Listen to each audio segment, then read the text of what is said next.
إلى حضرة النبي المصطفى سيدنا محمد صلى الله عليه وآله وسلم، ثم إلى أرواح آبائه وآله وأصحابه الكرام، ثم إلى أرواح والدينا ومشايخنا ووالديهم وجميع المسلمين والمسلمات والمؤمنين والمؤمنات، وإلى روح مؤلف هذا الكتاب شيء لله ولهم الفاتحة. أعوذ بالله من الشيطان الرجيم. بسم الله الرحمن الرحيم. الحمد لله رب العالمين الرحمن الرحيم مالك يوم الدين.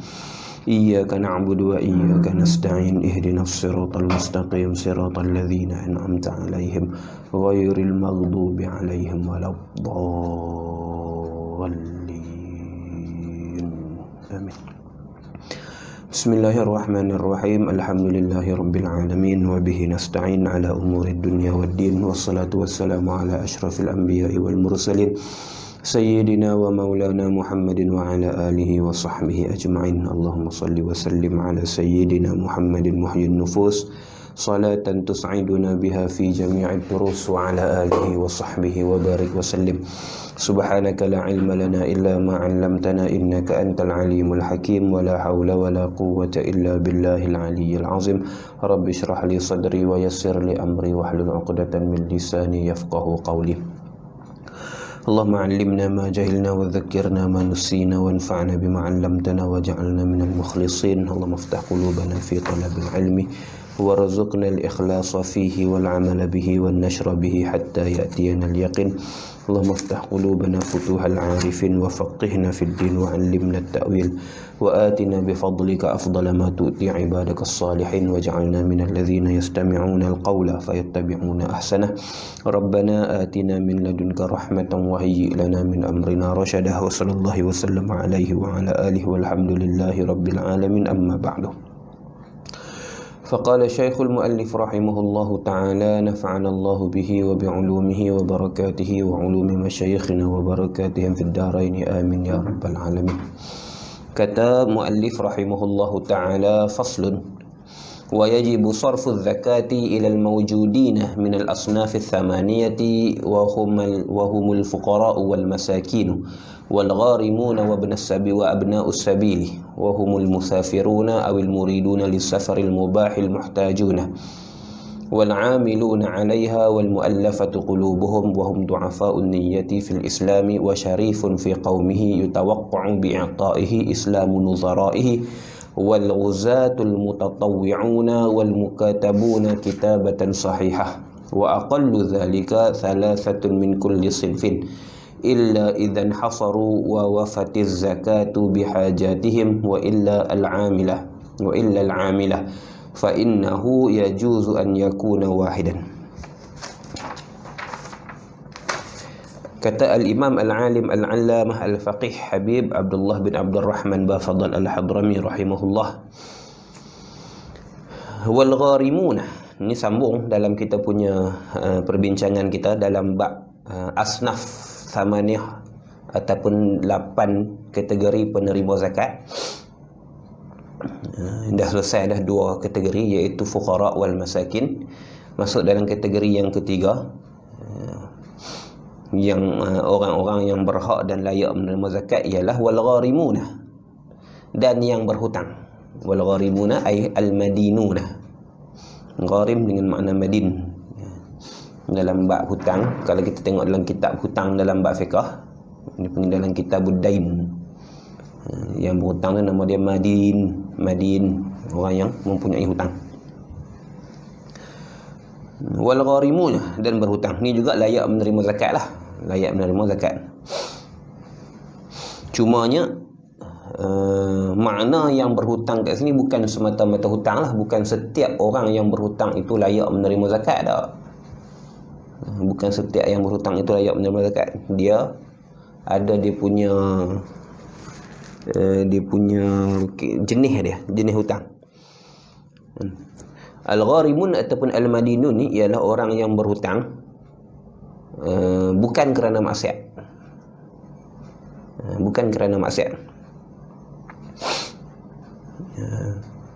Dan dia diterbahagi kepada 4 kategori. Dia terbahagi kepada 4 jenis hutang lah secara mudahnya.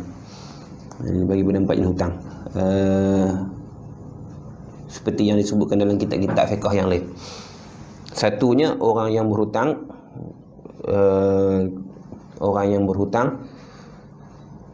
untuk keperluan dirinya dan keluarganya. Dia berhutang untuk keperluan dirinya dan keluarganya. Dia berhutang untuk beli makanan dan sebagainya, untuk tempat tinggal dia dan keluarganya dan sebagainya lah, hutang tersebut. Dan bila sampai masanya tak mampu untuk dia bayar, maka orang macam ni layak menerima zakat. Biasanya dengan dua syarat. Orang yang berhutang nak menerima zakat atas nama orang yang berhutang dengan dua syarat umum lah, dua syarat yang umum. Satu, dia berhajat kepada duit untuk dia bayar hutang. Maksudnya dia tak ada duit untuk bayar hutang tu. Yang keduanya, telah sampai masa untuk bayar hutang. Hululul waqti, al-ihtiyaj wa hululul waqti. Dua, dia tak ada duit untuk bayar hutang. Satu. Dan yang keduanya, telah sampai masa untuk dia bayar hutang. Ini secara umumnya. Cuma ada setengah masalah lah yang kita akan sebut segini, yang kita bincang sikit segini, yang tak mensyaratkan dia kena miskin ataupun dia tak ada duit. Dalam masalah hutang ni setengah bab, setengah keadaan, walaupun dia kaya sekalipun, dia masih lagi boleh menerima zakat atas nama orang yang berhutang, dengan beberapa masalah segini. Tapi secara yang asasnya, macam masalah yang kita sebut sekarang ni, kalau dia berhutang untuk keperluan diri dia dan keluarganya, mesti ada dua syarat ni. Dia berhutang untuk keperluan diri dia dan keluarga yang wajib dia nafkahi, maka dia boleh menerima zakat atas nama gharim, atas nama madin yang berhutang, dengan dua syarat. Dia berhajat kepada duit tersebut, kepada zakat tersebut, sebab nak bayar hutang dia tu. Yang keduanya, telah sampai masa untuk dia bayar hutang.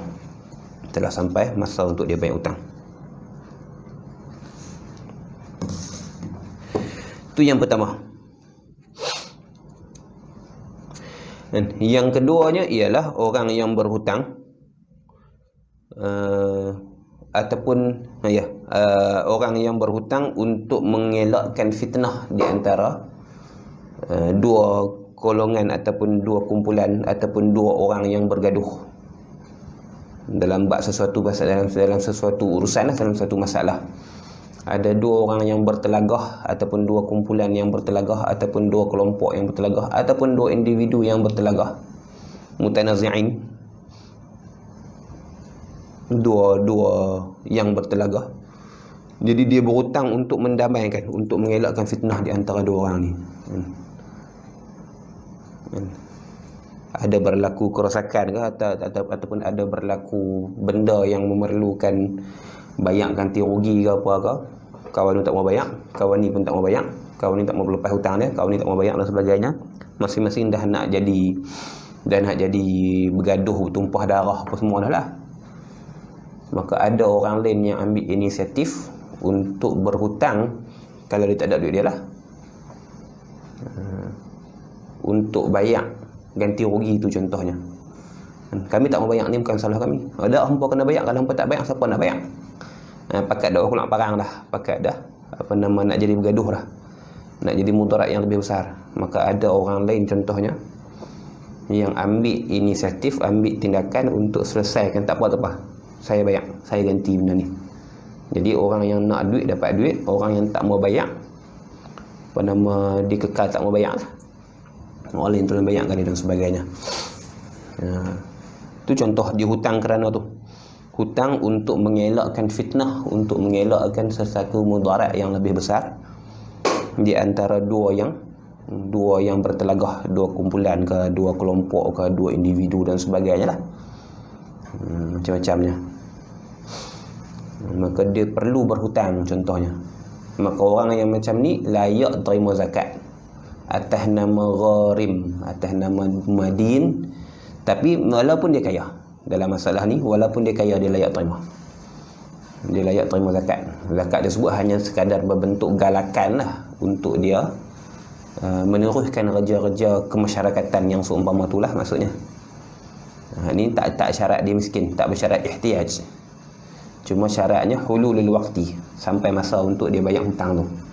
Dia kata tak apa saya ada duit untuk bayar ni. Tak, ni untuk menghargai jasa tuan yang meredakan pertelagahan yang mungkin mudaratnya lebih besar. Maka ni zakat. Saya kaya tak, ni bukan zakat atas nama fuqara masakin, tak, ni zakat atas nama gharimin, orang yang berhutang. Dalam masalah ni boleh, walaupun dia kaya. Tu yang kedua. Begitu juga dengan masalah orang yang berhutang untuk menjamu tetamu. Ada tetamu mai VIP dan apa sebagainya, mai ke kampung depa dan sebagainya. Ada ataupun pelarian dan sebagainya mai, dan dia ambil tanggungjawab untuk menjaga kebajikan depa ni. Dia panggil qirad daif, menjamu tetamu lah. Saya maksud menjamu tetamu lah. Orang mai di rumah dia dan sebagainya, tetamu daripada jauh ke, orang-orang kenamaan ke, orang-orang terhormat ke, alim ulama ke apa ke, maka dengan makanan yang dia duduk makan hari-hari, tak gamak nak jamu orang. Memang orang yang bukan jenis orang senang ni, maka dia perlukan keluar belanja yang lebih untuk jamu orang, sampai 3 hari contohnya, ataupun sehari semalam, apa nama makanan dan sebagainya. Tak ada duit, maka dia berhutang dengan tujuan tu. Dia berhutang dengan tujuan menjamu tetamu, ataupun ni lah, dia ketua kampung contohnya lah, dia ketua kampung ke, ketua kawasan juga, dapat makluman bahawasanya pertubuhan sekian-sekian ataupun entiti sekian-sekian nak main melawat kampung. Jadi nak kena buat kenuri, sambut depa mai dan sebagainya lah. Tak ada belanja dan dia berhutang untuk tujuan tu. Masuk dalam kategori menjamu tetamu. Maksudnya hutang tu dilakukan untuk melayan tetamu selayaknya, bukan melampau lah, selayaknya. Nak kena buat jamu makan, nak kena ada cenderah hati sikit kan. Lepas tu nak kena bagi upah kepada orang yang tolong buat kerja lagi dan sebagainya, dan benda tu tak ada, hutang tu. Berhutang dulu. Maka dalam masalah yang seumpama ni, boleh menerima zakat sebagai orang yang berhutang walaupun dia kaya. Walaupun ketua kampung tu ada gaji dia sendiri dan sebagainya. Tapi benda tu masuk dalam kategori masalah kebaikan yang umum, maslahah yang umum. Termasuk juga dengan bina masjid, berhutang untuk bina masjid.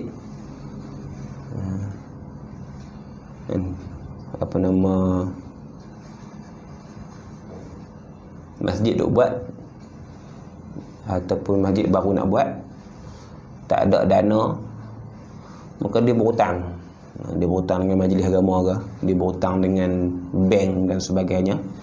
Dia berhutang individu contohnya, personal loan, hutang peribadi, maka dia layak menerima zakat. Dia layak memohon dan menerima zakat atas nama penerima, atas nama pemilik hutang ataupun empunya hutang, orang yang berhutang. Sebab tujuan hutang itu ialah untuk membina masjid contohnya.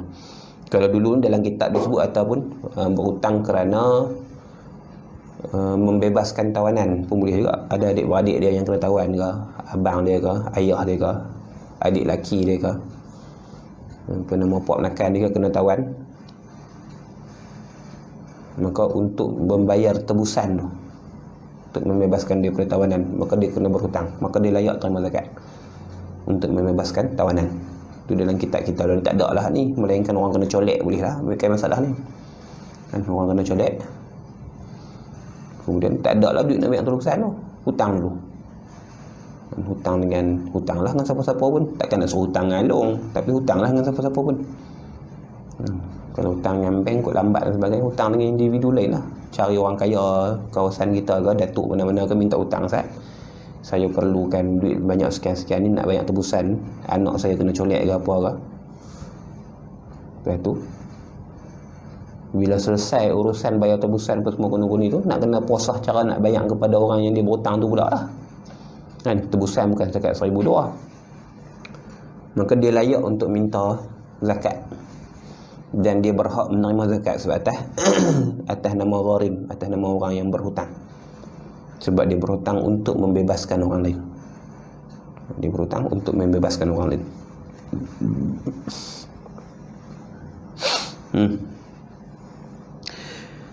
Begitu juga dengan masuk dalam kategori gharim ataupun madin ni ialah dhamin, orang yang menjamin hutang orang lain. Dia jadi penjamin hutang, orang lain yang berhutang tapi dia sebagai penjamin. Orang yang dia jamin tu pun susah, orang dia pun susah lah. Orang yang jamin, orang yang menjamin orang yang berhutang asalnya tu pun susah, dia sebagai penjamin pun susah. Ini bersyarat kepada ihtiyaj. Ini berhajat kepada bersyaratkan kepada dia memerlukan duit untuk bayar hutang tu. Bila dia jamin seseorang yang berhutang, kemudian sampai masa nak bayar hutang tu, orang tu tak ada duit, jadi dia sebagai penjamin lah yang kena bayar, dia pun tak ada duit, maka dia berhutang. Sebab dia yang menjamin, maka dia berhutang untuk bayar hutang.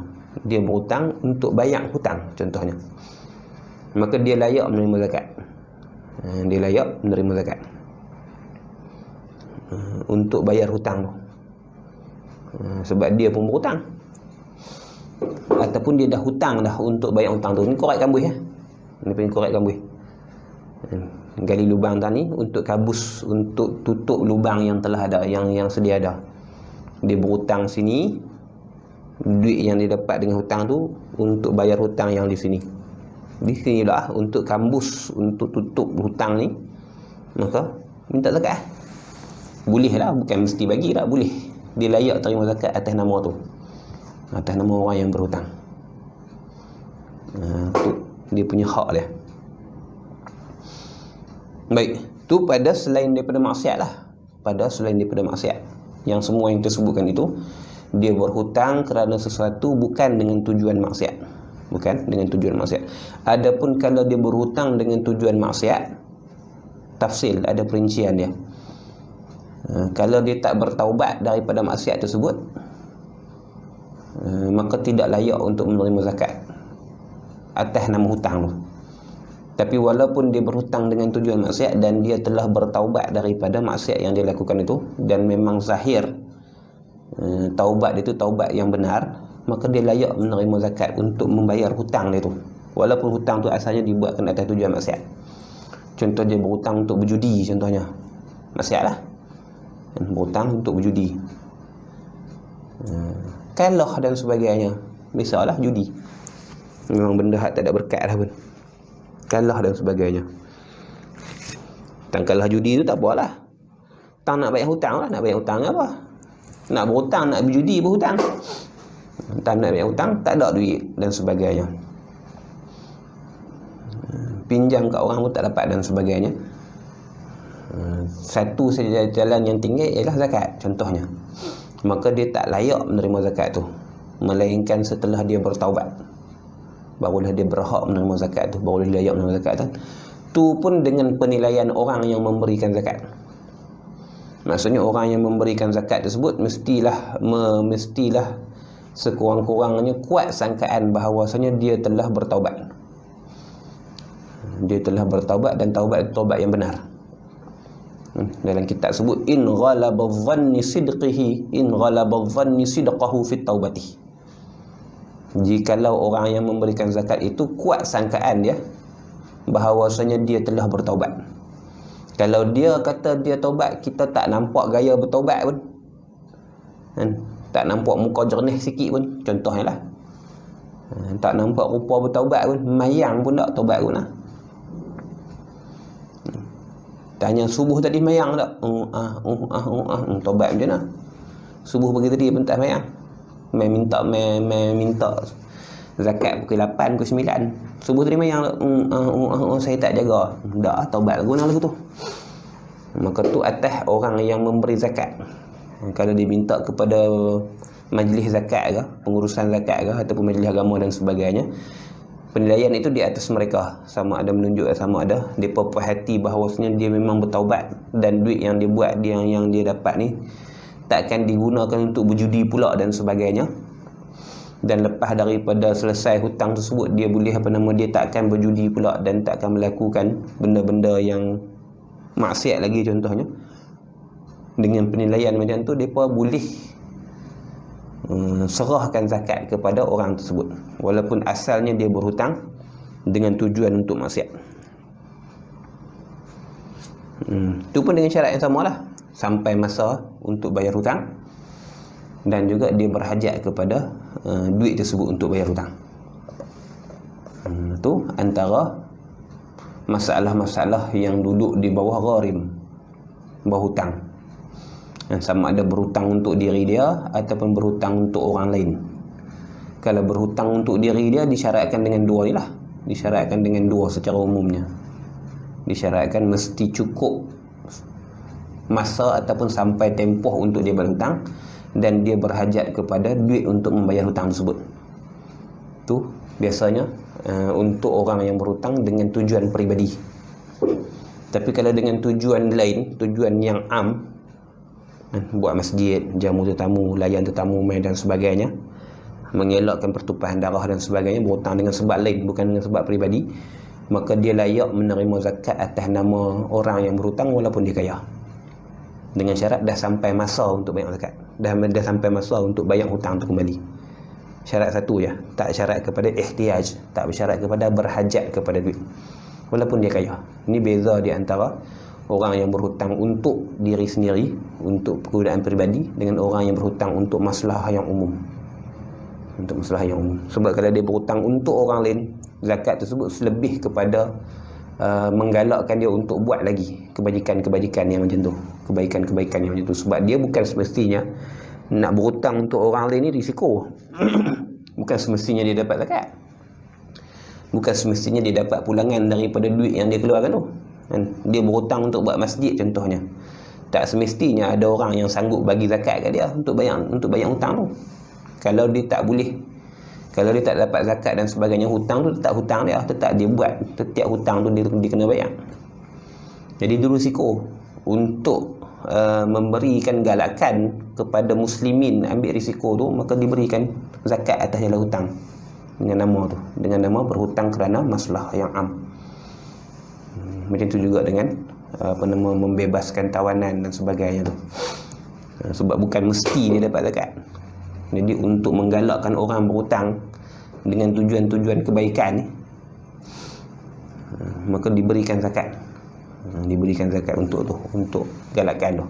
Tu walaupun dia kaya. Walaupun dia kaya. Tapi kalau berhutang dengan tujuan peribadi, bukan dengan tujuan masalah yang umum, bukan untuk kebaikan orang lain, untuk peribadi dia lah dan juga orang yang berada di bawah tanggungan dia, maka mesti disyaratkan dia berhajat kepada duit tersebut. Dia memang tak ada duit, dia mu'sir, dia orang yang susah dan telah sampai masa untuk bayar hutang, maka dia layak terima zakat. Wa abna'us sabili, kategori yang keempat, golongan yang keempat yang layak menerima zakat ialah abna'us sabil, anak-anak jalanan. Anak-anak jalanan, abna'us sabil. Siapa dia abna'us sabil? Wahum, dan mereka itu al-musafirun, orang yang bermusafir. Orang yang bermusafir. Orang yang bermusafir yang terputus belanjanya semasa safar. Itulah maksudnya. Awil muriduna lis-safaril mubah, ataupun tak musafir lagi, yang mengkehendaki safar. Dia nak musafir. Dia nak musafir, dia perlu bermusafir, dia perlu pi ke mana-mana tu. Safar tu al-mubah, yang harus. Lagi pula al-musafirun awil muridun tu al-muhtajuna, yang berhajat.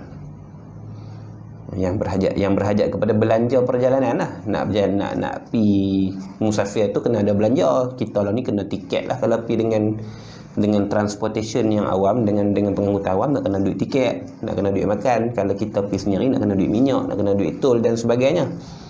Dan kalau kita sendiri nak kena servis kereta apa semua belakang lah. Jadi sama ada dia dalam perjalanan dah dan habis belanja dia, ataupun dia nak memulakan perjalanan, dia terpaksa ataupun dia perlu musafir tu. Contohnya orang yang nak pergi sambung mengaji, tempat pengajian dia dah buka dah, sepatutnya minggu depan ataupun minggu depan ataupun 2 minggu lagi pengajian dia dah bermula. Jadi dia kena pi, dia nak kena pi ke tempat mengaji dia tu, pasal pengajian dia dah nak start dah. Tapi duit nak pi tak ada, tiket kereta bang tak ada duit, Contohnya belanja, nak belanja makan minum, nak sampai ke tempat sana pun tak ada duit dan sebagainya. Maka yang macam ni boleh menerima zakat atas nama abnaus sabil. Orang yang musafir yang terputus belanja. Orang yang musafir yang terputus belanja. Cumanya zakat untuk abnaus sabil ni dia mahdud. Sama macam gharimin tadi, sama macam orang yang berhutang tadi. Zakatnya cuma untuk menampung perbelanjaan tu saja sehingga sampai ke tempat destinasi dia. Sini contohnya nak sampai ke sana, berapa yang kamu perlukan contohnya. Daripada sini nak sampai ke sana dengan duit minyak, dengan duit tol, dengan duit makan dan sebagainya, servis kereta dan sebagainya, lebih kurang perlukan 3,000 saja. Yang lebih daripada tu bukan lagi zakat atas nama abnaus sabil. Ataupun dalam perjalanan ni saya musafir jumpa kat RNR contohnya, ni saya ni duit hilang ni, duit hilang dan sebagainya. Jadi tak ada duit apa pun kat tangan saya, handset pun tak ada, kat bank pun tak ada, duit tunai pun tak ada apa guna ni. Saya nak balik sampai tempat sekian tak sampai lagi, jauh lagi ni. Maka kita boleh bagi zakat kepada orang yang tu. Tapi zakat yang kita bagi tu sekadar cukup untuk dia sampai ke sana lah, sampai ke destinasi dia tu. Makan minum dia, lepas tu perjalanan dia untuk sampai ke destinasi tu berapa? RM150. RM150 saja yang masuk dalam kategori zakat abnaus sabil. Dia tak boleh lebih daripada tu. Lebih daripada tu bukan zakat dah. Sama macam orang yang berhutang tadi ni. Dia berhutang contohnya RM10,000. RM10,000 tu saja zakat dia. Zakat dia sekadar RM10,000, tak boleh bagi sampai 11 ataupun RM15,000, tak boleh. Lebih daripada tu tak boleh. Maka abnaus sabil pun sama. Dia cuma diberikan kepadanya zakat sekadar yang diperlukan untuk dia sampai ke situ. Adapun urusan dia selepas daripada dia sampai ke situ tak masuk dalam kategori abnaus sabil. Dia nak bayar duit sewa rumah dia, tak masuk dalam kategori abnaus sabil. Dia punya yuran pengajian dia tak masuk dalam abnaus sabil. Dia punya urusan harian dia tak masuk dalam abnaus sabil dan sebagainya. Dia untuk sampai ke tempat yang dia nak pergi itu saja. Macam kita anak-anak yang ngaji luar negara dan apanya, tiket kau terbang lah.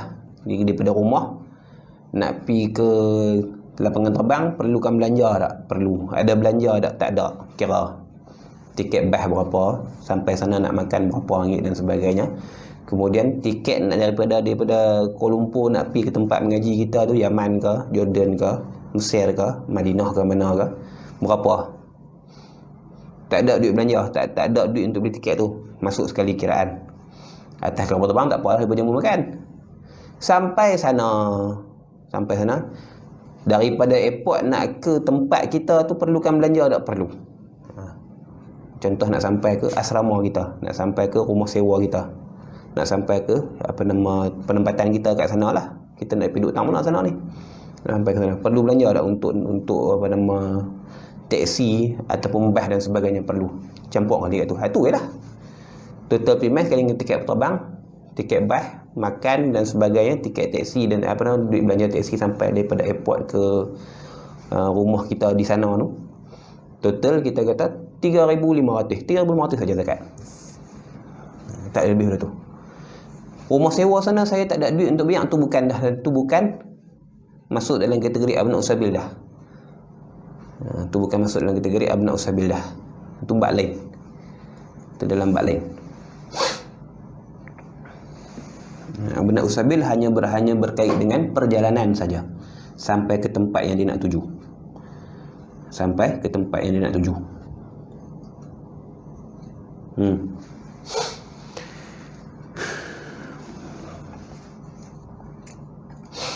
Maka abnaus sabil ni walaupun dia kaya, tapi ketika tu dia putus belanja, dia tak ada sumber. Macam orang yang di Samun tadi ni lah, orang yang di Samun dan sebagainya, orang yang kehilangan duit dia hilang, handset dia pun hilang, kad bank dia pun hilang, cash pun tak ada kat tangan, apa pun tak ada. Walaupun dia kaya, walaupun dia CEO satu-satu syarikat yang terbesar kat Malaysia contohnya, sampai rumah kaya selalu, masih lagi boleh menerima zakat bila mana dia terputus belanja dalam perjalanan untuk sampai ke tempat yang dia ada harta. Kalau sampai ke tempat yang dia ada harta, maka zakat diberikan hanya untuk menampung perjalanan dia sampai ke situ saja. Sampai ke situ saja. Kita pun tak puas Datuk, tak puas Tan Sri. Ni saya ada 150 untuk perjalanan Tan Sri ke syarikat Tan Sri tu. Tiket apa nama, tambang Grab ataupun tambang taksi daripada sini ni nak pergi ke syarikat Tan Sri tu, nak pergi ke banglo mahligai besar Tan Sri ni, lebih kurang RM150 lah. Maka ni saya bagi zakat kat Tan Sri RM150. Zakat saya, zakat perniagaan kita ke, zakat ternakan kita ke, zakat mah perak kita ke, zakat padi kita ke. Dia pun terima kasih lah, tuan ni kerja apa? Saya ni ya, saya buat bendang lah. Kita yang buat bendang bagi zakat dekat Tan Sri. Okay? Pasal dalam bab anak usabil dia tak mesti miskin walaupun dia kaya. Tapi kekayaan tak ada dengan dia, dia tak ada harta. Dia perlukan belanja untuk sampai ke tempat dia tu. Dia boleh ya nak berhutang orang, tak ada masalah lah, tapi kita boleh bagi zakat kat dia pada masa tu. Tapi kalau zakat setakat RM80, RM80 tu lah, tak boleh bagi lebih. Untuk menyampaikan dia ke tempat yang dia nak pergi tu saja.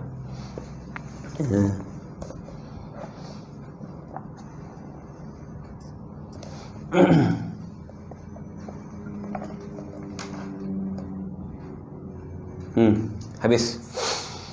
Kemudian yang kelimanya, wal amiluna 'alaiha, dan amil ke atasnya, ke atas zakat. Pekerja-pekerja atasnya atas zakat. Amil dengan makna pengutip lah.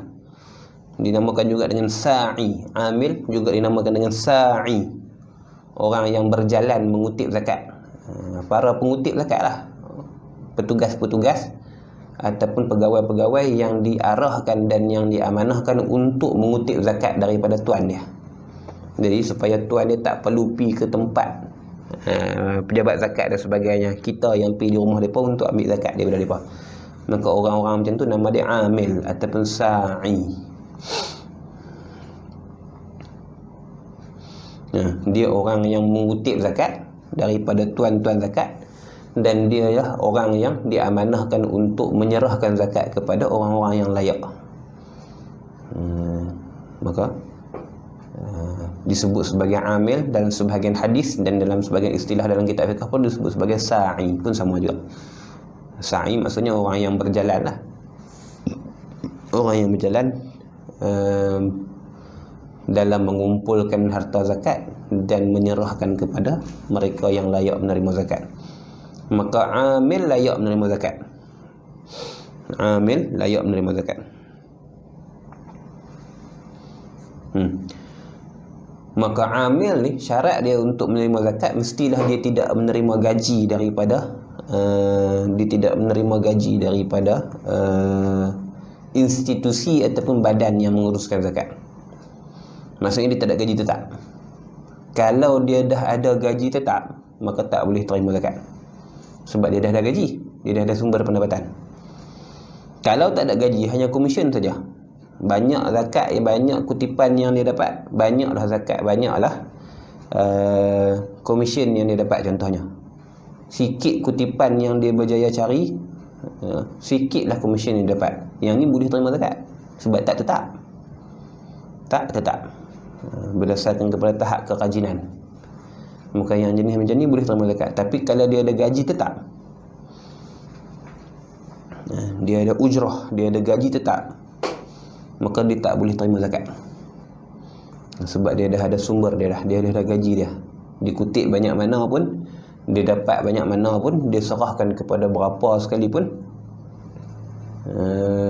dia dah dapat dah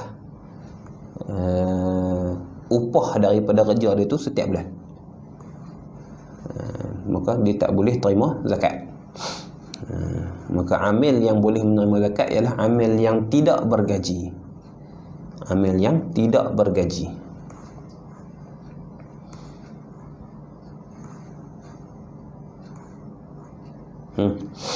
Yang keenamnya, wal muallafatu qulubuhum. Wal muallafatu qulubuhum. dan yang lemahlah oleh hatinya. Muallaf ni yang jinak lah asalnya, yang jinak lah oleh hatinya. Muallafatu qulubuhum, orang yang lemah ataupun orang yang lembutlah oleh hati mereka. Asal makna kita guna muallaf ni orang yang baru masuk Islam, tu makna yang kita biasa guna. Tapi makna muallaf ni kalau dalam bab zakat lebih besar daripada makna muallaf yang baru masuk Islam tu. Dan memang orang yang baru masuk Islam masuk dalam kategori muallaf lah, sebab dia orang yang masih lagi belum kuat pegangan Islam dia tu. Orang yang perlu dipujuk hatinya, orang yang perlu ditenangkan hatinya, orang yang perlu dibuai hati dia. Siapa dia? Wahum, dan mereka itu, muallaf tu qulubuhum, muallaf ni du'afa'un niyyati fil Islam, segala yang lemah-lemah niat, segala yang lemah-lemah tekad fil Islam, dalam Islam. Orang baru masuk Islam lah, dia masih lagi teringat keluarga dia, masih lagi ada orang panggil kenangan-kenangan agama yang terdahulu, duk berasa nak buat hal ni lagi, duk berasa nak buat hal ni lagi, duk berasa masih lagi terikat dengan tradisi keluarganya dan sebagainya. Kadang-kadang ada keluarga yang menentang dia masuk Islam dan sebagainya, untuk mengkuatkan dia punya tekad dia. Kadang-kadang dipulau oleh keluarga, maka untuk menyatakan sokongan atas keputusan dia masuk Islam tu, maka tu dia panggil muallaf, orang yang lemah hati. Orang yang lemah hati. Maka dia tak ada syarat tahun lah muallaf ni. Dia tidak ada lama masuk Islam, baru masuk Islam tu baru tahu mana, tak ada syarat tahun. Selagi mana dia perlukan kepada sokongan. Dan kalau contohnya, selagi mana dia boleh lagi berubah balik ke agama yang asal dengan sebab kesusahan hidup contohnya, maka selagi itu dia muallaf. Dia tak yakin, sesungguh-sungguh yakin lagi bahawa Tuhan Allah lah yang memberikan rezeki. Tak putih lagi, tak jazam, tak putih sungguh lagi.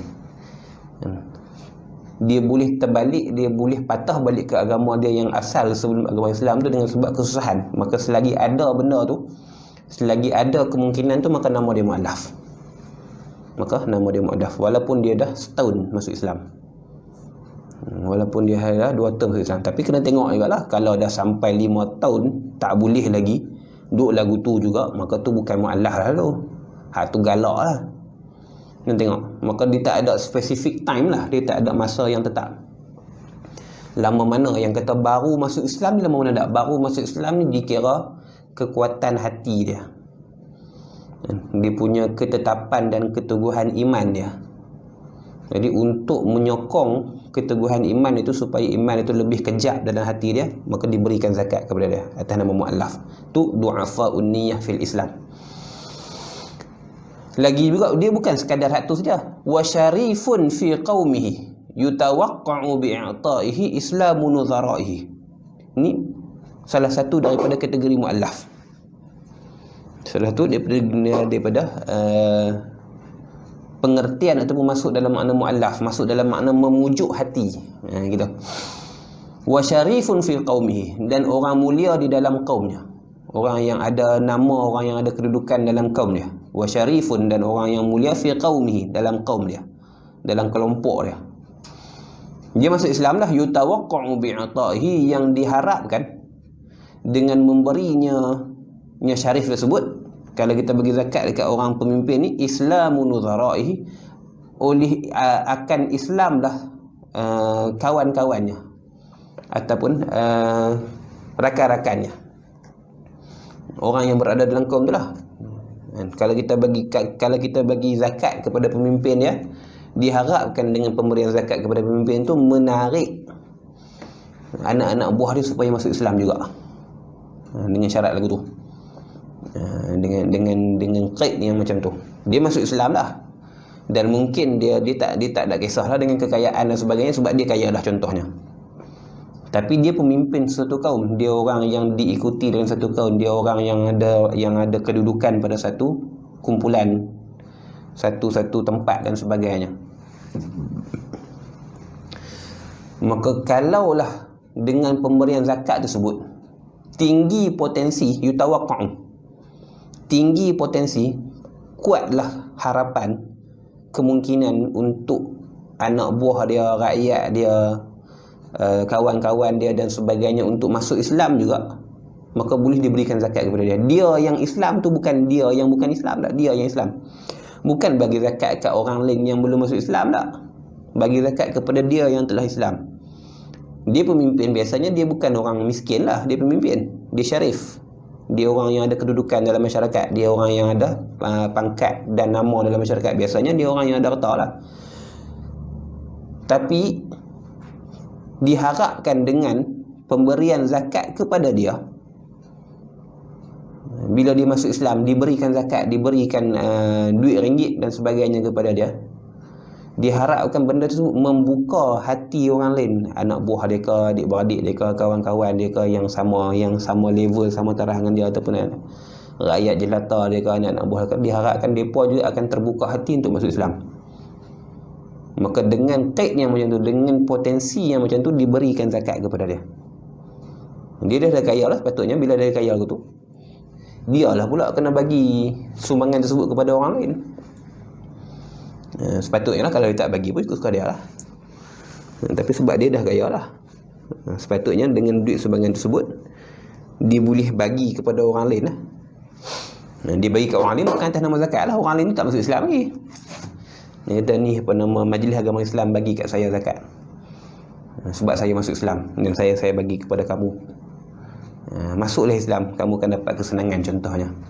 Jadi yang dia bagi kepada mereka tu, dia bukan zakat, sebab mereka tak masuk Islam ni. Pejabat zakat contohnya bagi kat dia tu atas nama zakat lah, zakat mu'allaf. Walaupun dia tak ada, dia memang yakin sepenuh-penuhnya dengan agama Islam, bukan macam orang miskin masuk Islam, dia memang orang kaya yang tak ada masalah bab belanja hidup dan sebagainya. Dia memang hidup senang sebelum Islam dan hidup senang selepas Islam, dia masih lagi layak terima zakat. Dengan potensi pemberian kepada diri dia tu membawa kepada Islam orang lain, dan dia kena sedanglah potensi tu. Bukan ambil ke dia dikumpul kekayaan dia, bukan lah. Dia lah pula yang kena sedang benda tu. Duit yang orang bagi kat dia tu, dia dah kaya lah, bagi kat orang lain lah. Bagi kat orang, bila dia yang bagi, memberikan, melembutkan hati orang lain tu, melembutkan hati orang lain, rakyat dia ke, anak-anak buah dia ke, pekerja-pekerja dia ke, kawan-kawan dia ke dan sebagainya, supaya dia pun masuk Islam juga. Maka masuk dalam kategori mu'allaf qulubuhum. Mu'allaf qulubuhum. Bukan sekadar orang masuk Islam tu, dua. Dan dalam kitab kita sebut dua aja. Antara lagi yang masuk dalam kategori mu'allaf atau qulubuhum ni juga, orang Islam yang tugas dia berperang ataupun mempertakuti, mengancam orang yang tidak mahu mengeluarkan zakat. Penguatkuasa lah, penguatkuasa bahagian ni. Dia bukan amil, dia bukan kutip zakat tak. Dia penguatkuasa yang mengambil tindakan ataupun yang memberi ancaman kepada orang yang tak mahu keluar zakat. Tapi dia tak ada gaji lah. Syarat dia tak ada gaji. Kalau penguatkuasa yang bergaji tak boleh. Dia ambil tanggungjawab dia. Kalau siapa yang tak mau bagi zakat, dia yang akan dia yang akan settle dengan orang tersebut. Dia yang akan ambil tindakan untuk bawa pergi ke mahkamah dan sebagainya. Ni orang tak mau zakat. Jadi dia penguatkuasa tanpa gaji. Contohnya dia dilantik lah. Dia boleh je kerajaan lantik ataupun siapa lantik, tapi tak ada gaji. Dia dekat kuasa je. Jadi dengan kuasa tu, dia punya cakap dia terpakai lah, tapi gaji tak ada. Tak ada gaji atas jawatan tu. Macam orang yang dekat kuasa untuk cegah maksiat tu lah. Kadang-kadang bukan pegawai majlis agama pun. Ada je, kita boleh je mohon kat kuasa tu.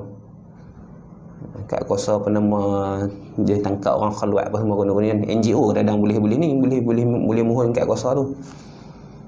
Tak ada gaji, tak ada apa. Cuma ada, maksudnya kita bertindak atas kebenaran mereka ni, kebenaran majlis agama. Maka dia pun samalah orang yang macam ni. Dia penguatkuasa dalam bahagian dalam bahagian menyelesaikan isu orang yang enggan nak keluar zakat. Sama ada dia boleh tangkap, bawa pergi ke mahkamah ataupun sebagainya lah. Dan dia tak ada gaji, maka dia layak terima zakat sebagai mu'allafatul qulubuhum. Nah, pujuk hati dia. Nak pujuk hati dia supaya teruskan tugas tersebut. Gaji tak ada, tapi zakat ada. Bila zakat tak dapat bulan-bulan lah. Tak dapat bulan-bulan. Itu masuk dalam mu'allafatu qulubuhum. Man yuqatilu aw yukhawwifu mani'az zakah. Mereka yang memerangi ataupun mempertakuti orang yang enggan keluar zakat. Masuk dalam kategori mu'allafatu qulubuhum. Begitu juga orang yang menjaga sempadan. Muslim yang menjaga sempadan, yang memerangi dan mengawasi sempadan daripada kufar dan juga buruh, puak pelampau.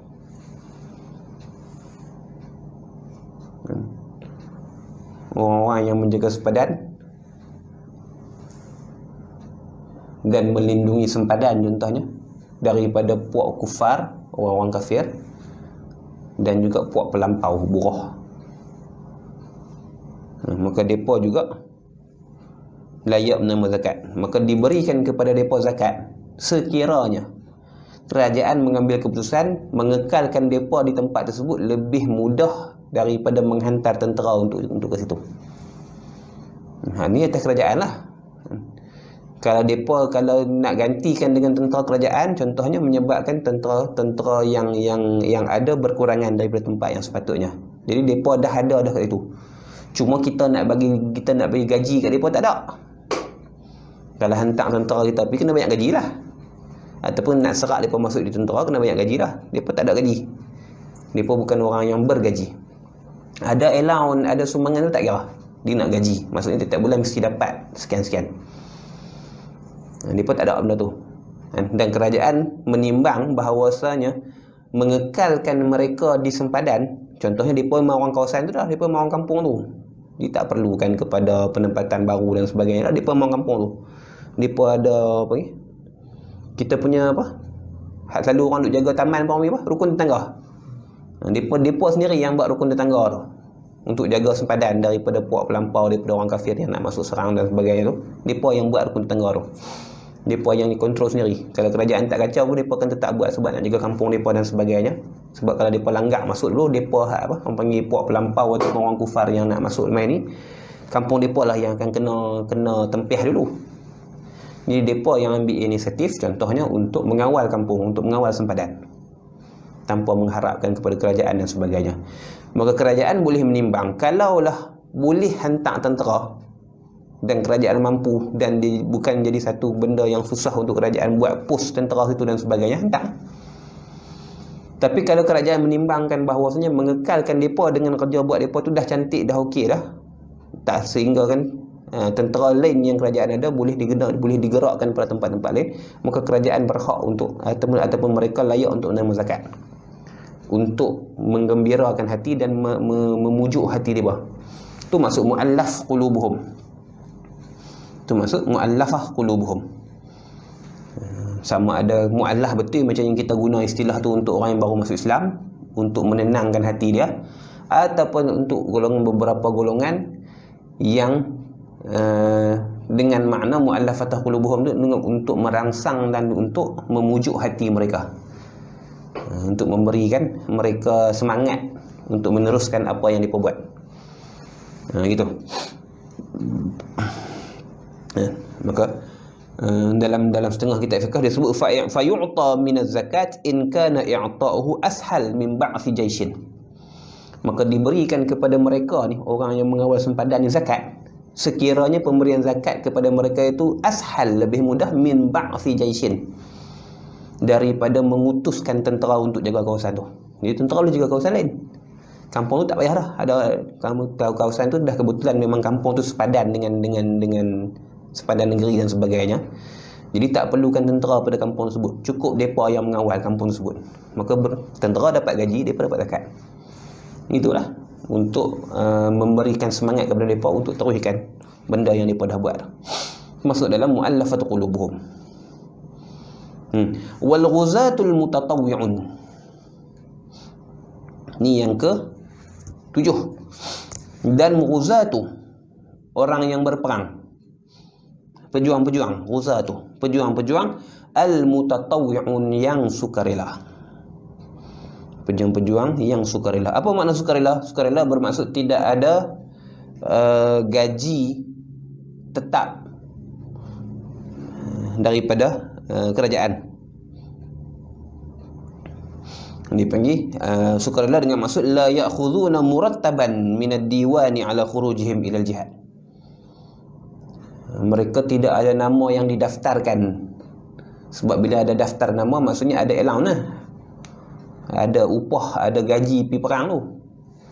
Tak. Mereka ni mutatawwi'un yang sukarela. Mungkin ada ganjaran lah. Ada ganjaran tu ada, tapi mereka sukarela, mereka tak ada gaji dan sebagainya. Maka golongan ni yang pi berperang dengan sukarela ni, maka layak untuk terima zakat sebagai zakat sabilillah dia panggil. Ni ialah zakat sabilillah. Dia tak sebut dalam ni lah, dia sebut tapi ghuzatul mutatawwi'un ialah kalau dalam ayat Quran yang kita yang menceritakan tentang asnaf zakat itu, maka inilah makna wa fi sabilillah kan. Innama sadaqatu lil fuqara'i wal masakin wal 'amilina 'alaiha wal mu'allafati qulubuhum wa fir riqabi wal gharimina wa fi sabilillah wa ibnis sabil. Maka maksud fi sabilillah itu di jalan Allah dengan maksud al-ghuzatu, para pejuang, al-mutatawwi'un yang sukarela. Ay la sahma lahum min diwanil murattabah. Tidak ada saham, tidak ada habuan, tidak ada ganjaran bagi mereka dalam buku rekod tentera. Dalam buku rekod tentera. Maka dia pun layak menerima zakat sebagai sabilillah, zakat sabilillah dia panggil. Maka zakat sabilillah khusus kepada orang yang berjuang di medan perang khusus. Wa itu qaul yang mu'tamad dalam mazhab Syafi'i. Dan juga dalam mazhab-mazhab yang lain seperti yang disebutkan oleh Al-Imam Sya'rani dalam Mizanul Kubra.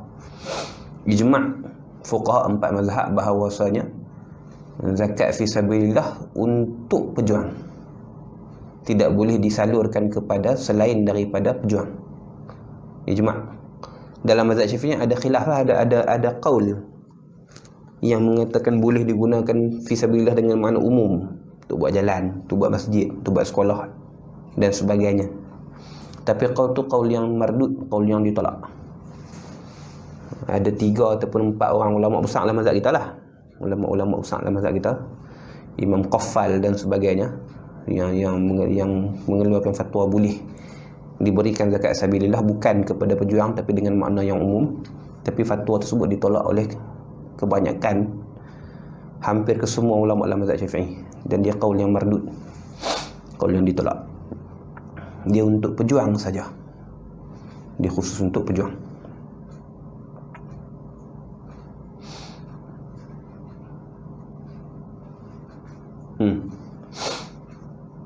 Maka para pejuang ni disebabkan mereka pergi berperang, menyebabkan mereka tidak ada sumber kewangan lah, yang asalnya mereka kerja lain, mereka bukan tentera. Mereka kan tentera sukarela. Jadi maksudnya mereka ada kerja lain. Bila pergi berperang, bukan pergi pukul 9 balik, pukul 5 petang boleh balik dah. Pergi berperang maksudnya mungkin makan masa berminggu-minggu, mungkin makan masa berbulan-bulan. Jadi menyebabkan mereka meninggalkan kerja mereka, profession sebenar mereka, untuk menyertai peperangan secara sukarela. Maka mereka layak diberikan zakat. Sebab mereka tidak ada gaji seperti tentera yang berada di bawah daftar rekod kerajaan. Itu. Dan yang terakhir, wal mukatabuna kitabatan sahihatan, dan orang yang mukatab, orang yang menerima akad kitabah. Kitabat mukatabun ni hamba yang dikitabahkan. Ini masuk dalam kategori hamba. Hamba yang dikitabahkan. Jadi kita hamba ada banyak jenis, lah tak ada lah hamba. Cuma untuk kefahaman kita saja, yang layak diberikan zakat ialah hamba yang dikitabahkan, hamba yang mempunyai akad kitabah dengan tuan dia. Akad kitabah ni ialah tuan dia memberikan peluang kepada dia untuk membebaskan diri dia daripada perhambaan dengan bayaran ansuran contohnya. kalau kamu boleh, contohnya akad dia contoh kalau kamu boleh bayar boleh berikan, serahkan kepada saya RM5,000 dalam tempoh setahun 2 kali bayar, contohnya 6 bulan pertama 2,500, 6 bulan yang kedua 2,500, maka kamu merdeka. Maka yang jenis nama dia akad kitabah. Maksudnya tuan ni memberikan peluang untuk hamba tersebut cari belanja, cari duit untuk membebaskan diri dia, untuk jadikan dia merdeka.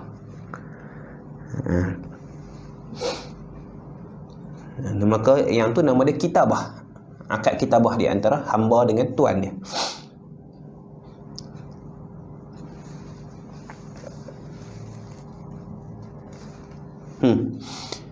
Maka orang yang dikitabahkan, nama dia hamba mukatab lah. Hamba mukatab, hamba yang dikitabahkan, hamba yang mempunyai akad kitabah dengan tuannya, dengan syarat-syarat dia lah. Dia kena mestilah beransur, tak boleh seketui minta seketui terus. Ada syarat-syarat tengok dalam bab perhambaan lah. Dalam bab akad kitabah dia ada pembincang bab ni. Sekurang-kurangnya mesti bayar 2 kali, tak boleh minta sekaligus, dan mesti dalam tempoh yang munasabah dan sebagainya. Bayaran yang munasabah dalam tempoh yang munasabah dan sebagainya. Dia ada syarat-syarat dia. Contohnya setahun 5,000 ataupun setahun 10,000, 2 kali bayar. Jadi 6 bulan 5,000, 6 bulan 5,000 contohnya. Ataupun 2 tahun 3 kali bayar contohnya. Maka hamba yang mukatab itu, hamba yang diakadkan kitabah, diakadkan secara kitabah ini, sebab hamba ada banyak jenis. Ada hamba yang bila diakadkan oleh tuan dia, bila aku mati hang merdeka. Ada juga ni hamba yang lagu tu, bila aku mati hang merdeka. Jenis lagu tu pada banyak jenis lah. Hamba ada banyak jenis. Pernah ada hamba yang 2 tuan, hamba yang dimiliki oleh 2 tuan yang berbeza. Maka sehari dia jadi tuan belah ni, sehari dia jadi hamba untuk tuan belah ni, sehari dia jadi hamba untuk ni. Itu dipanggil hamba muba'ab. Hamba muba'ab ni hamba yang diangkat kitabah kan, dipanggil hamba yang mukatab. Jadi hamba pun banyak jenis juga, kena ngaji dalam bab hamba tu. Wal mukatabunah, dan hamba-hamba yang dikitabahkan, hamba-hamba mukatab, kitabatan sahihatan, dengan kitabah, dengan akad kontrak lah, dengan kontrak kitabah, dengan akad kitabah yang sahihah, yang betul, yang sah. Macam tadilah. Itu kena tengok dalam kena tengok dalam bab akad kitabah. Apa dia akad kitabah yang sahih? Antaranya mesti bayaran tu mesti beransur, sekurang-kurangnya 2 kali ansuran, tak boleh minta sekaligus. Sekurang-kurangnya dalam tempoh setahun contohnya, tak boleh kurang daripada setahun. Kurang-kurangnya mesti dengan bayaran yang munasabah dan sebagainya. Mesti dilepaskan hamba tersebut untuk cari belanja, untuk kerja sendiri dan sebagainya. Dia ada banyak syarat-syarat dia lah untuk menjadikan akad kitabah tu akad yang sahih. Maka kalau akad kitabah tu akad yang sahih, membawa kepada kalau hamba tu berjaya untuk menyelesaikan bayaran, maka dia jadi merdeka. Bila dia berjaya bayar 2 kali, contohnya macam tuan dia minta 5,000 2 kali bayar 6 bulan tu contohnya, maka bila dia berjaya bayar buat kali yang kedua 2,500 tu, dapat 5,000, dia otomatik merdeka. Maka bila akad tu akad yang sahih, hamba tersebut perlu cari duit untuk bayar, dan perlu kerja, perlu cari duit dan sebagainya untuk bayar harga kebebasan diri dia tu. Maka kita boleh bagi zakat kat dia, dan dia berhak minta zakat dan terima zakat untuk membayar kontrak kitabah dia dengan tuan dia tu. Habis. Maka ni 8 asnaf. Ni 8 asnaf. Ni 8 kategori golongan orang yang berhak menerima zakat. Orang, bukan orang tak layak terima zakat. Nak bagi kepada masjid bukan zakat, nak bagi kepada sekolah bukan zakat, nak bagi kepada ma'had bukan zakat, nak bagi kepada madrasah bukan zakat. Dia mesti orang. Ni antara benda yang kadang-kadang menjadi kekeliruan dalam kita punya amalan harian kita. Bagi kat sekolah, bagi kat ma'had, bagi kat madrasah dan sebagainya. Dia tak boleh bagi atas nama ma'had. Ni zakat saya bagi kat sekolah ustaz. Zakat saya bagi dekat madrasah ustaz. Tak boleh bagi dekat madrasah. Madrasah bukan orang. Nak bagi dekat madrasah, bagi infak, bagi sedekah, bagi sumbangan. Zakat tak boleh bagi. Zakat kena bagi kat orang. Madrasah masuk dalam mana-mana satu daripada 8 asnaf tak masuk. Melainkan dalam makna fi sabilillah, cuma dia bukan qaul yang diterima, bukan qaul yang maqbul dalam mazhab. Dia qaul yang mardud. Jadi kita tak nafikan ada qaul, tapi dia qaul yang mardud, qaul yang tertolak, yang tak diterima. Nak tahu pasal terima, pasal tak terima, kena bincang dalam bab dia lah. Kitab Jawi kita ada satu kitab Syekh Abdul Qadir Mandili, khusus ceritakan tentang makna fi sabilillah dalam zakat. Ada khusus kitab karangan Syekh Abdul Qadir Mandili. Tajuk kitab dia fi sabilillah, kitab dia fi sabilillah nama dia tu. Kitab Jawi. Tak ingat sama ada diterjemahkan daripada kitab Arab ataupun dia yang susun sendiri, tak pasti. Tapi boleh jadi terjemah pada kitab Arab, boleh jadi. Yang tu dia bahas panjang lah, dan memang dinakalkan kalam Imam Qaffal dan sebagai Imam Qaffal dan beberapa orang fuqaha lagi dalam mazhab Syafi'i yang mengatakan sah diberikan kepada sabilillah, diletakkan pada makna yang umum, dan fatwa-fatwa tersebut ditolak oleh kebanyakan ulama yang lain, mungkin jadi qaul yang mardud.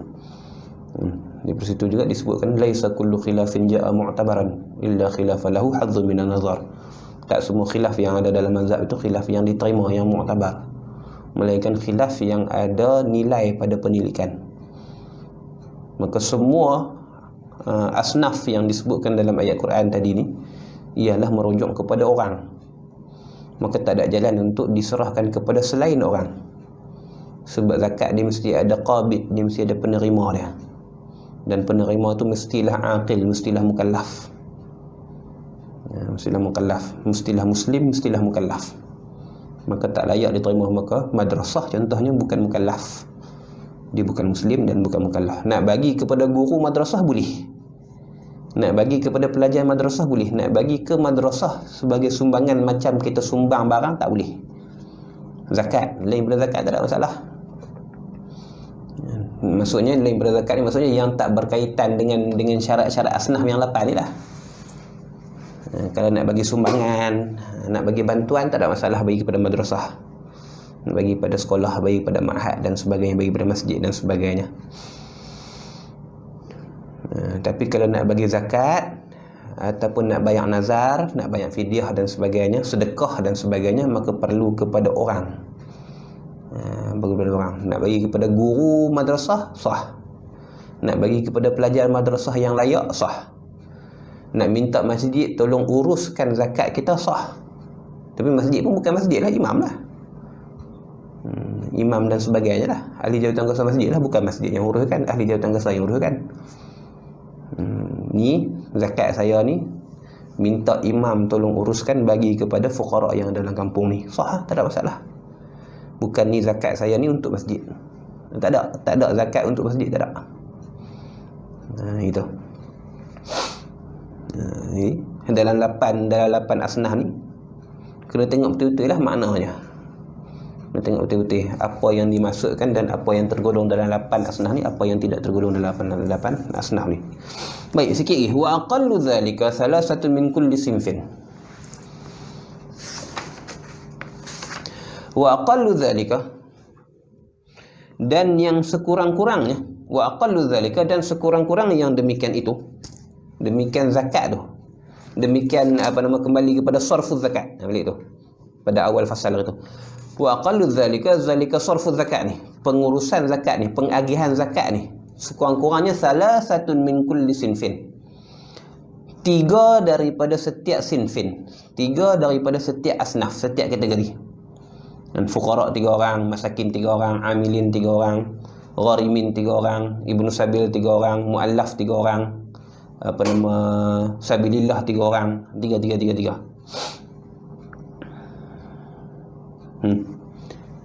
Itu sekurang-kurangnya. Apa maksud sekurang-kurangnya? Apa maksud sekurang-kurangnya? Sekurang-kurangnya merujuk kepada hukum yang asal yang telah diringankan. Hukum asalnya wajib mengumumkan zakat. Ta'mimuz zakah tu, mengumumkan zakat maksudnya kena bagi kepada semua orang.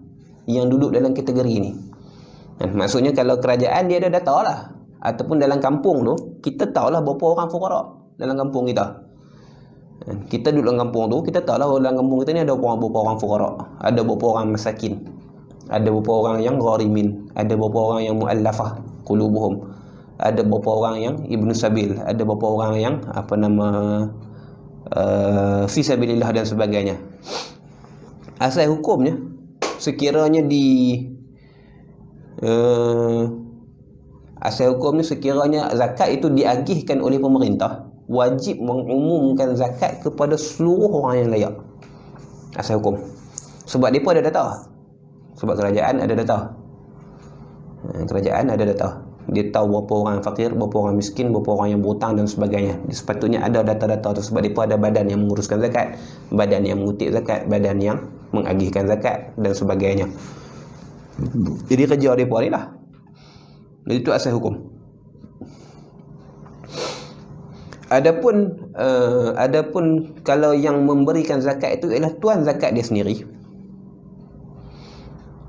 Adapun kalaulah yang memberikan zakat itu ialah tuan zakat dia sendiri, sekiranya asnaf yang 8 ni, setiap orang yang berada dalam asnaf yang 8 ni tak mampu dihinggakan, maksudnya tak ada data lengkap dari dia lah, dia bukannya pemerintah, dia orang kaya yang kena ulang zakat saja, tak dapat data yang tetap, dia panggil ghair mahsurin, tak dapat dihinggakan banyak mana, tak dapat ditentukan banyak mana, ataupun mahsurin tahu banyak mana, cuma sedikit harta. Dua-dua kemungkinan.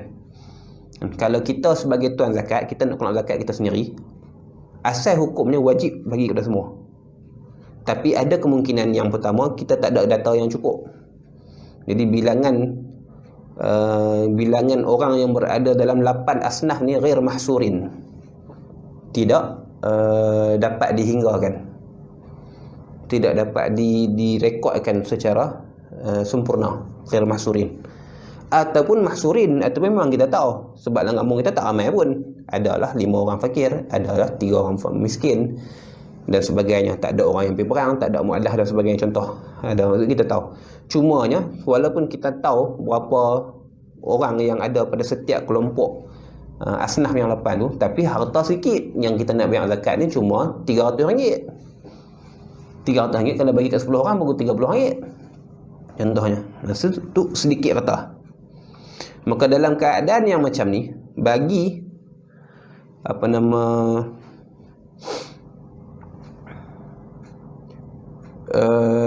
bila dalam keadaan ni tak mungkin untuk kita mengagihkan pada keseluruhan, pada semua orang penerima zakat. Contoh macam kerajaan pula, dia nak bagi kepada semua mungkin tak cukup. Jadi dia perlu bagi kepada orang-orang yang tertentu, tahun ni, tahun depan bagi pada orang ni dan sebagainya, ataupun kena bagi secara berperingkat dan sebagainya. Maka bila dalam keadaan yang macam ni, sekurang-kurangnya bagi setiap asnaf itu 3 orang, 3 penerima. Itu maksud aqallu zalika, sekurang-kurang yang demikian itu. Hukum asalnya wajib ta'mim zakat. Hukum asalnya ialah wajib meratakan zakat. Maksudnya kalau rata zakat tahun tu contohnya 100,000 ataupun 1,000,000 contohnya, kena bagi kat semua orang yang berhak terima zakat, tanpa pilih. Tanpa pilih. Semua orang yang dalam data layak menerima zakat, semua kena bagi seorang sikit asalnya. Kalau tak mampu ataupun menyebabkan tak ada faedah dan sebagainya, macam tuan zakat yang memberikan sendiri, zakat tu sikit, orang tu banyak, ataupun dia tak mampu untuk mendapatkan maklumat semua orang yang layak terima zakat dan sebagainya, maka barulah ada hukum yang minimum. Wa aqallu zalika, dan sekurang-kurangnya demikian itu, baru mai hukum minimum ni. Salasatun min kulli sinfin, 3 orang daripada setiap kelompok, daripada setiap golongan. Maksudnya fuqara 3 orang, masakin 3 orang, gharimin 3 orang, ibnu sabil 3 orang, fi sabilillah 3 orang, muallafatu qulubihim 3 orang, hamba mukatab pun 3 orang. 3 orang. Lajak sikit kita nak bagi faham. Illal amila, lajak sikit. Illal am, saya kita bertahlil. Melainkan amil, fa innahu yajuzu an yakuna wahidan. Melainkan amil, maka tak syarat 3 orang lah. Maka bahawasanya haruslah bahawa adalah yang amil tu seorang. Itu kita penin. Amil tak mesti 3 orang. Seorang pun dah cukup. Maksudnya setiap sinfin yang 8 tu perlu diberikan sekurang-kurangnya 3 orang kalau mampu. Sekurang-kurangnya. Kalau mampu kena bagi kepada semua. Kena bagi semua.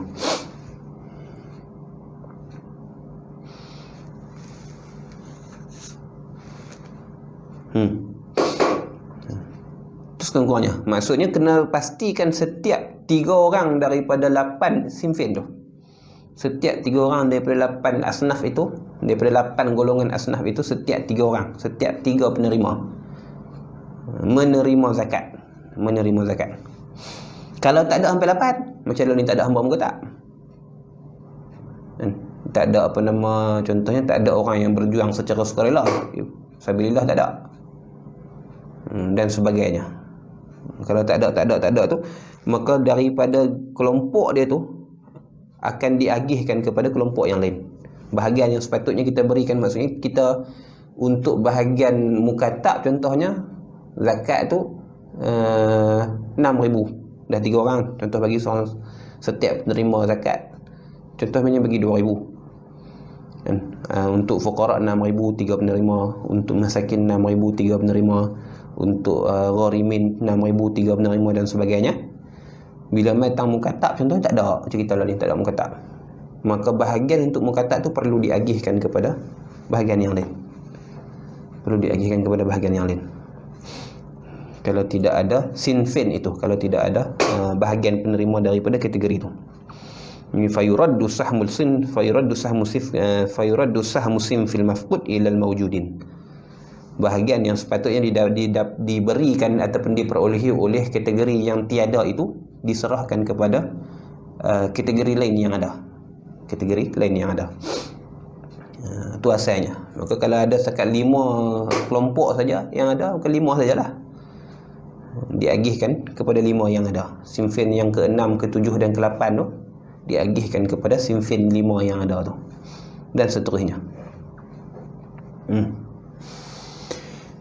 Habis. Patah balik. Wa aqallu dhalika salasatu min kulli sinfin illa, melainkan 3 orang pada setiap kelompok, melainkan illa idzan hasaru, apabila terbatas mereka tu. In hasaru, terbatas maksudnya dapat dikumpulkan rekod semua mereka. Dapat dikumpulkan data setiap mereka. In hasaru. Maksudnya kita dapat maklumat, dan kita ada maklumat yang cukup untuk semua orang.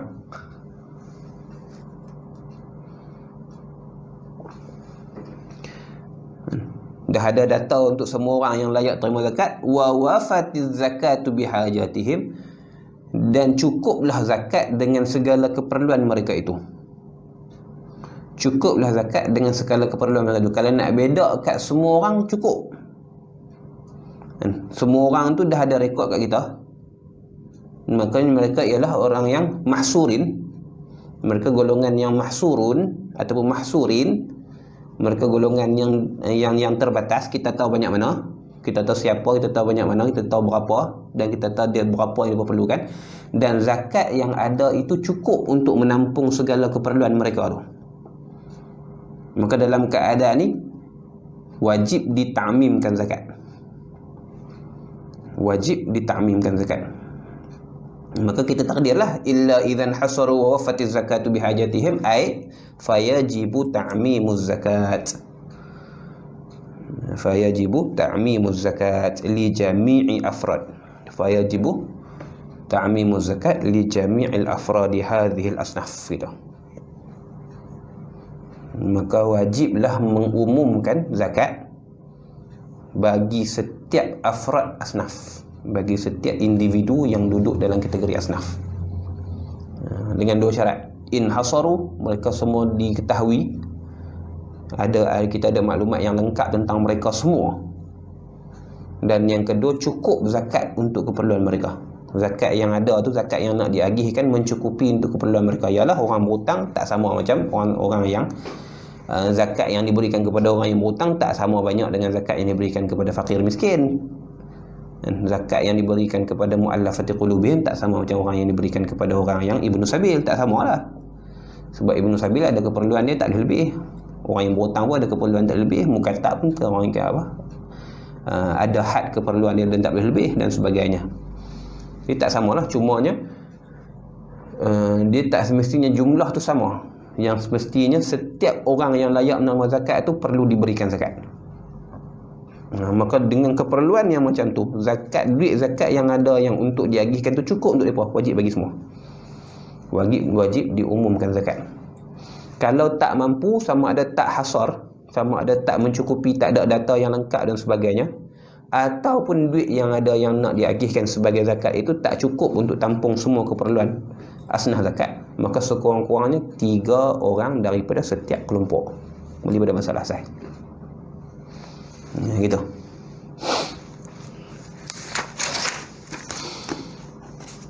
Habis.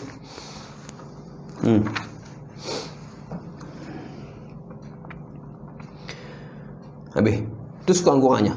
Kemudian ada, kalaulah tak ada 3 orang pada setiap kelompok, ataupun boleh tak nak bagi kurang daripada 3 atas setiap kelompok, nak bagi kat seorang miskin saja contohnya, nak bagi kat seorang fakir saja contohnya, kita contohnya sebagai pemilik zakat, contoh kita ada zakat perniagaan kita contohnya kena orang zakat contohnya RM1,000. RM1,000 tu kena bagi 3. RM1,000 tu contohnya kena bagi kat fakir 3 orang, kena bagi kat miskin 3 orang, kena bagi dekat gharimin 3 orang dan sebagainya. Tu sekurang-kurangnya.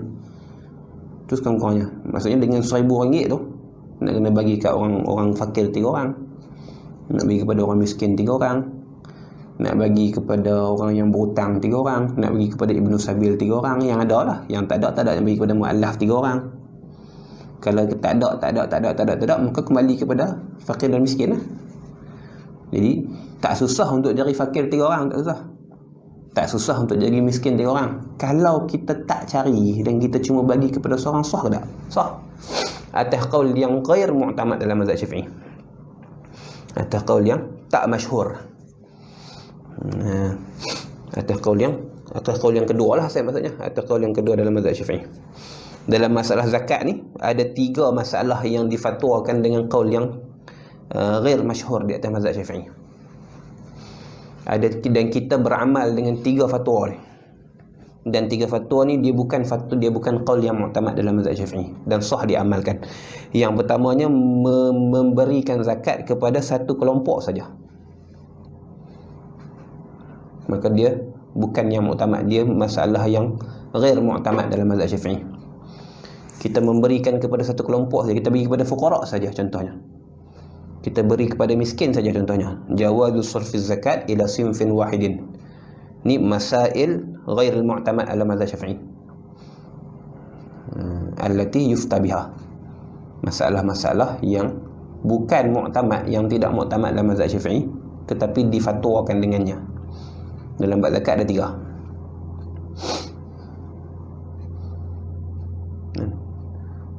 Mengagihkan zakat kepada hanya satu asnaf saja, tapi masih 3 orang lah, masih 3 orang. Kalau ikutnya setiap asnaf yang mawujud diberikan 3 orang, tak kita cari fakir saja 3 orang, ataupun miskin saja 3 orang, sah. Walaupun dia bukanlah qaul yang mu'tamad dalam mazhab Syafi'i. Satu. Yang keduanya memberikan zakat kepada seorang saja daripada bahagian tersebut pun sah. Dahlah kita cari fakir saja, kita bagi kepada seorang saja, bukan 3 orang tak. Dahlah kita cari golongan miskin saja, sepatutnya kena bagi 3 orang kepada golongan miskin, tak, kita bagi kepada seorang saja zakat kita daripada golongan miskin tersebut pun sah. Atas qaul ghair mu'tamad dalam mazhab Syafi'i. Daf'u zakat wahidin li wahidin min al-asnaf. Daf'u zakati wahidin li wahidin min al-asnaf. Min as-sinfi. Wahidin min as-sinfi.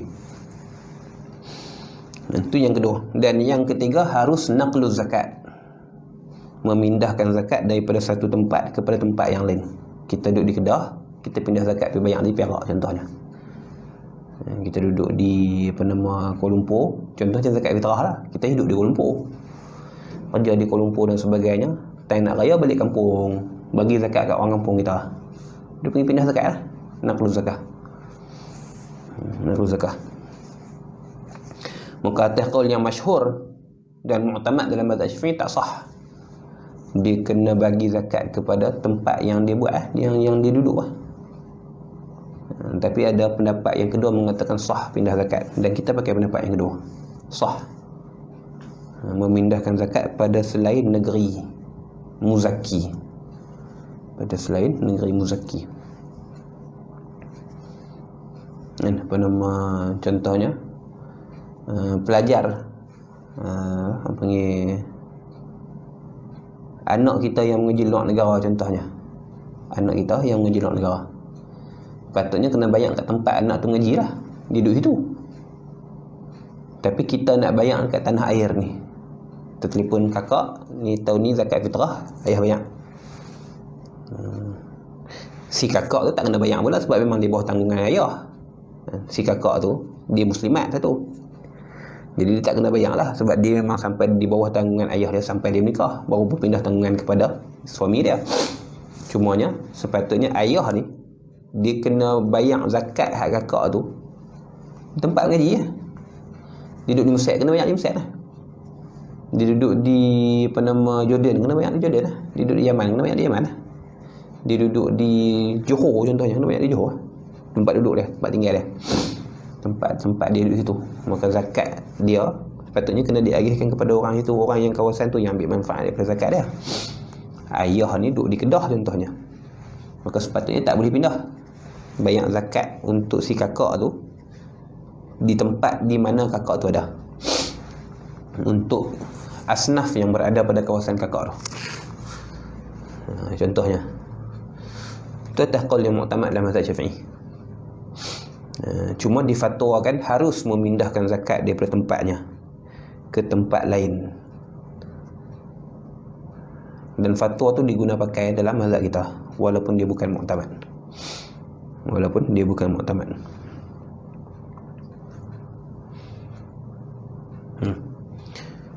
Maka yang diamalkan dalam mazhab kita bukan qaul mu'tamad dalam bab zakat ni tiga lah. Yang pertamanya menyerahkan zakat kepada hanya satu kelompok saja daripada 8, satu. Yang keduanya memberikan zakat kepada seorang saja, bukan tiga orang, seorang saja. Pun tak mu'tamad tapi diamalkan. Dan yang ketiga ialah memindahkan zakat daripada tempatnya ke tempat lain, juga difatwakan dan dibenarkan untuk beramal dengan fatwa tersebut dalam mazhab Syafi'i. Habis.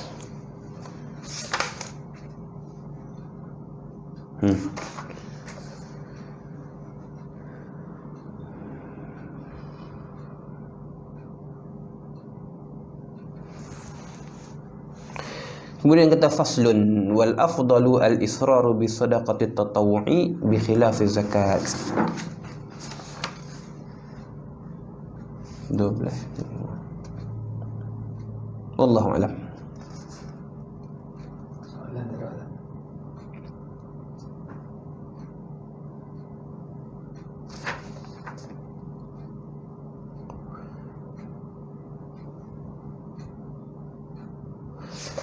Subhanakallahumma wa bihamdika asyhadu an la ilaha illa anta astaghfiruka wa atubu ilaik. Allahumma salli afdhala salatin ala as'adil makhluqatika sayyidina Muhammadin wa ala alihi wa sahbihi sallim adada ma'lumatika wa midada kalimatika kullama dhakaraka adh-dhakiruna wa ghafala an dhikrika al-ghafilun.